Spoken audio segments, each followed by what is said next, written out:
തല അജിത്തിന്റെ GBU good bad ugly അങ്ങനെ OTT release ചെയ്തിട്ടുണ്ട്. നെറ്റ്ഫ്ലിക്സിലാണ് സ്ട്രീം ചെയ്യുന്നത്. സോ വിടാമുയർച്ചയിലൂടെ AK തിരിച്ചു വന്നപ്പോ തല അജിത്തിന് തിരിച്ചു വരാൻ ഗുഡ് ബാഡ് അഗ്ലി വേണ്ടി വന്നു.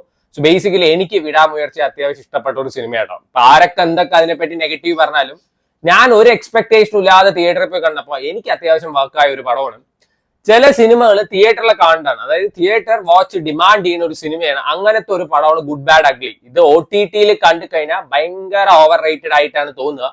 ഇപ്പൊ നമ്മൾ നോക്കുമ്പോൾ സിനിമകൾ പണ്ടൊക്കെ വെച്ച് എന്താ വെച്ചാൽ ഒരു ക്യാമിയോ ഉണ്ടാവും, ചില റെട്രോ സോങ്സ് ഉണ്ടാവും, ചില റെഫറൻസ് സിനിമയുടെ ഒരു ഭാഗമായിട്ട് ഉണ്ടാവും. ഇപ്പൊ ഈ സിനിമ എങ്ങനെയാണെന്ന് വെച്ചാൽ റെട്രോ സോങ്സും റെഫറൻസും കുറച്ച് ക്യാമിയോസും മാത്രമുള്ള ഒരു പടം. കഥയും കാര്യങ്ങളൊന്നും നോക്കരുത്, എസ്പെഷ്യലി ലോജിക് പറഞ്ഞ സാധനം നോക്കാനേ പാടില്ല.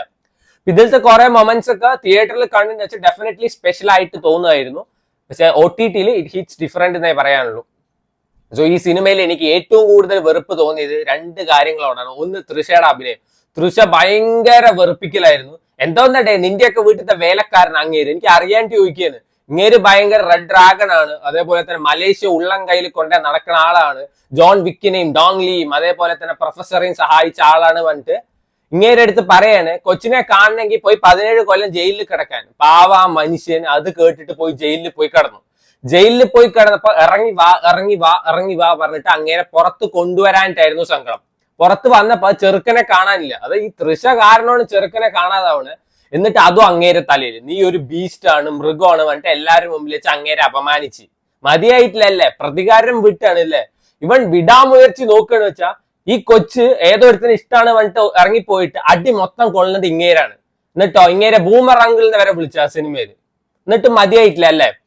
പിന്നെ എനിക്ക് ഇതിൽ ഏറ്റവും കൂടുതൽ വെറുപ്പിക്കലായി തോന്നി അച്ഛൻ മകൻ പാസം. എനിക്ക് തോന്നുന്നു വലിമൈ പറഞ്ഞ അജിത്തിന്റെ സിനിമയിലാണ് തോന്നുന്നു മകനെ കണ്ടില്ലെങ്കിൽ അമ്മ ചോറുണ്ടില്ല അവന്റെ ഹോസ്പിറ്റലിൽ കിടക്കണ്ടായിരുന്നു. അതേപോലത്തെ ഒരു ടൈപ്പ് പാസമാണ് ഈ സിനിമയിലും കണ്ടിട്ടുണ്ടായിരുന്നു. എനിക്ക് ബേസിക്കലി അദിക് രവിചന്ദ്രന്റെ പടങ്ങളോടൊന്നും അത്ര വലിയ താല്പര്യമില്ല. I am not a big fan of his movies. പിന്നെ ഈ സിനിമയിൽ എല്ലാവരും എടുത്തു പറഞ്ഞിട്ടുണ്ടായിരുന്ന ഒരു കാര്യം പ്രിയ വാര്യരുടെ പെർഫോമൻസ് ആണ്. അത് ഭയങ്കര അടിപൊളിയാണ് എന്നൊക്കെ പറയുന്നത് കേട്ടിട്ടുണ്ടായിരുന്നു. ഈ അർജുൻ ദാസിന്റെ ഇൻട്രോ സമയത്ത് കുറച്ച് സ്പാനിഷ് മോഡൽസ് ഒക്കെ വരുന്നുണ്ട്. അവരാണ് ആ സീനിനെ മാക്സിമം എലവേറ്റ് ചെയ്യുന്നത്. അവരെയൊക്കെ വെച്ച് നോക്കുമ്പോ എന്ത് പ്രിയ വാര്യര്, ഏത് പ്രിയ വാര്യര്, ആരുടെ പ്രിയ വാര്യര്, പ്രിയ വാര്യരെയൊക്കെ തട്ടി. എനിക്ക് ബേസിക്കലി അവരെയാണ് കേട്ടോ ഭയങ്കര ഇഷ്ടമായത്. കാരണം അവർക്ക് കുറച്ചും കൂടി അപ്രീസിയേഷൻ കൊടുക്കണം. ഇവൻ അർജുൻ ദാസിന്റെ ആ ഒരു ഇൻട്രോ ഇത്രയും കിടിലനാവാൻ കാരണം അവർ തന്നെയാണ്. പിന്നെ അർജുൻ ദാസും കൊള്ളായിരുന്നു. പ്രിയ വാര്യരെ തട്ടുന്ന ഒരു സീനുണ്ട്, അത് എനിക്ക് കംപ്ലീറ്റ് സാറ്റിസ്ഫാക്ഷൻ തന്ന ഒരു സീനാണ്. അർജുൻ ദാസ് അടിപൊളിയായിരുന്നു.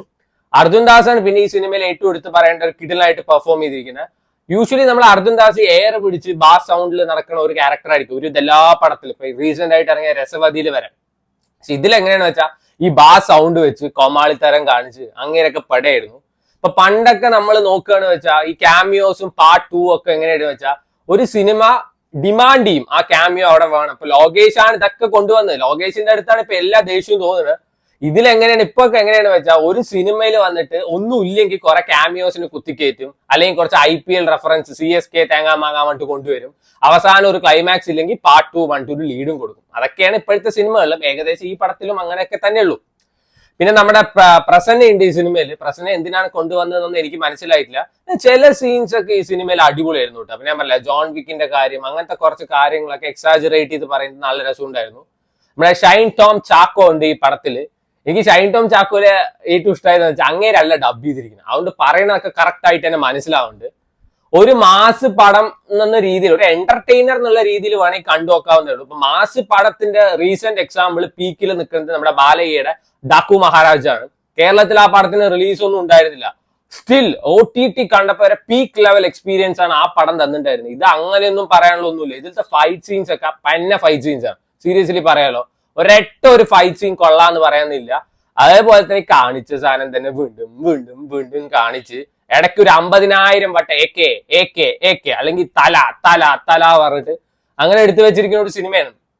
ഇതിൽ GV പ്രകാശിന്റെ മ്യൂസിക് ചില മൊമെന്റ്സിന് പട്ടയായിരുന്നു, ചില മൊമെന്റ്സിൽ എനിക്ക് ഒട്ടും വർക്കായിട്ടില്ല.